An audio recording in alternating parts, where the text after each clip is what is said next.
ผู้สมไส้ผลิตภัณฑ์มื้อนี้มาอยู่เขตบ้านนาเบียนเมืองไส้เสถานครหลวงเวียงจันทน์มานั่งอยู่กับอ้ายท่านหนึ่งที่เพิ่นมีปัญหาสุขภาพเนาะเอาสบายดีอ้าย สบายดีจ้ะขอโทษเถอะอ้ายซื้ออย่างเนาะ ข้าพเจ้าซื้อเท่าคำใสนายเวรวงศ์อายุ58 ปี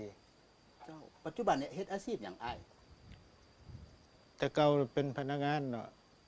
เดี๋ยวนี้บ่ได้เฮ็ดหยังบ่ได้เพราะว่าเป็นพยาธิอัมพฤกษ์อยู่แต่เฮือนละบ่ได้ไปเฮ็ดหยัง เป็นมาหลายปีแล้วบ่อ้าย เป็นมาได้5 ปีแล้ว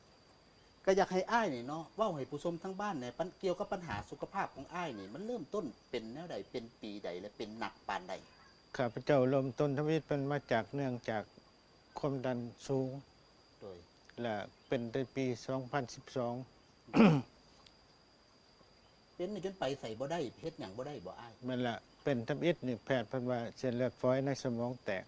โดย เฮ็ดให้ไปไสมาไสบ่ได้ซอยเหลือตัวเองก็บ่ได้ แขนขานี่มันบ่มีแห้งบ่อ้าย เน้งบ่ได้แขนก็เน้งบ่ได้ขาก็เน้งบ่ได้ ช่วยตัวเองบ่ได้เลย บ่ได้เลย ก็หมายความว่าปัญหาเกี่ยวกับเรื่องเศรษฐกิจในครอบครัวนี่มันว่าต้องให้ทั้งผู้เป็นเมียมันบ่ แม่นแหละแม่นเมียเป็นผู้เลี้ยงแทนแล้วเดี๋ยวเพราะว่าข้าพเจ้าก็เป็นตัวหลักในครอบครัวในเมื่อตัวหลักเฮ็ดหยังบ่ได้แล้วก็มันอาศัยเมียเท่านั้นน่ะ โดยเป็นมา5 ปีแล้วเนาะ เจ้า ความทุกข์ทรมานใจนี่คือเนาะ โอ้ยใจมันคือสิขาดนี่แหละเนี่ยเคยไปแล้วไปไสบ่ได้แล้วมาอยู่กับบ่อน โดยแล้วก็ปิ้นปัวมาหลายวิธีเนาะแล้วมาฮู้จักเจนติโก้เฮาได้แนวใดอ้าย ข้าพเจ้าฮู้แล้วมันเคยเบิ่งอยู่ในช่องลาสตาร์รายการของเฒ่ากินหน่อย โดย เห็นเพิ่นว่าเจนติโก้ดีว่าซั่นลองซื้อมากินลองเบิ่งว่าซั่น โดยโอ้แล้วอ้ายกินไปได้จักเม็ดหรือกินไปได้จักกลับแล้วอ้ายเดี๋ยวนี้ กินไปได้กั๊บหนึงแล้วเฮาก็เข้ากั๊บที่2เบิดประมาณ5-6 เม็ด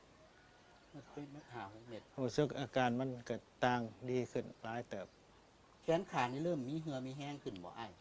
เริ่มไม่แห้งขึ้นต่างเก่า อ๋อ รู้คิดว่ากินสืบต่อกินอีกจัก3-4 กล่องคือสิแล่นได้มันบ่จักแห้งแต่ โดย แล้วตำอิดที่เฮากินนี่จักเม็ดจังค่อยฮู้ว่ามันดีกับตัวตนเฮาอ้าย ประมาณแพงหนึงเลย10 เม็ด กิน10 เม็ดก็ฮู้จักว่ามันดีกับตัวตนเฮาเนาะ นั่นแหละมันรู้สึกว่ามันไปกระตุ้นอยู่ในเส้นเลือด แล้วเฮ็ดให้มันเจ็บมันปวดหรือ เจ็บ มันแนวใดอ้าย เจ็บรู้สึกว่าเจ็บอยู่ในเส้นเลือดของตัวเอง แต่เฮาก็อ้ายก็คือบ่หยุดกินเนาะ บ่สืบต่อกินเรื่อยๆรู้สึกว่ามันเฮากินแล้วมันไปกระตุ้นก็รู้สึกว่ายามันดี โดย ในความรู้สึกของข้าพเจ้า แล้วรู้สึกว่าหน้าตาของอ้ายนี่รู้สึกว่าแจ่มใสหรือมีเลือดมีอันนั้นขึ้นบ่ รู้สึกว่าหน้าก็ไม่ซีไม่วันไม่แดงขึ้นกว่าเก่า โดย กินก็แซ่บนอนก็หลับว่าซั่นซะ โดยกินกระแซบนอนกระหลับเนาะ เจ้า อ้ายเนาะ เจ้า ครับแล้วก็อยากให้อ้ายนี่เนาะเว้าให้ผู้ชมทั้งบ้านสร้างความมั่นใจให้ผู้ชมทั้งบ้านว่ายาเจนติโก้ของเฮานี่ มันดีกับตัวตนของอ้ายแนวใดเนาะ ข้าพเจ้าก็อยากขอฝากทั้งบรรดาท่านพ่อแม่พี่น้องที่เป็นพยาธิไข้คือข้าพเจ้าเป็นอัมพฤกษ์อัมพาตนี่ก็ให้ซื้อมากินลองเบิ่งราคามันก็บ่แพงก็พอใส่ได้ซื้อได้ โดย ว่าซั่นซะก็รู้สึกว่าอาการมันจะดีขึ้น โดยแล้วก็คืออ้ายสิสืบต่อกินอีกจัก2-3 กับคือสิแลน นั่นแห ได้ ละ คืออ้ายว่าน่ะเนาะ ในความหวังในความรู้สึกของข้าพเจ้าเองคิดว่า 2-3 กับคือสิแล่นได้มันบ่ยากเลย โดยขอขอบใจอ้าย เข้าใจ ขอบใจ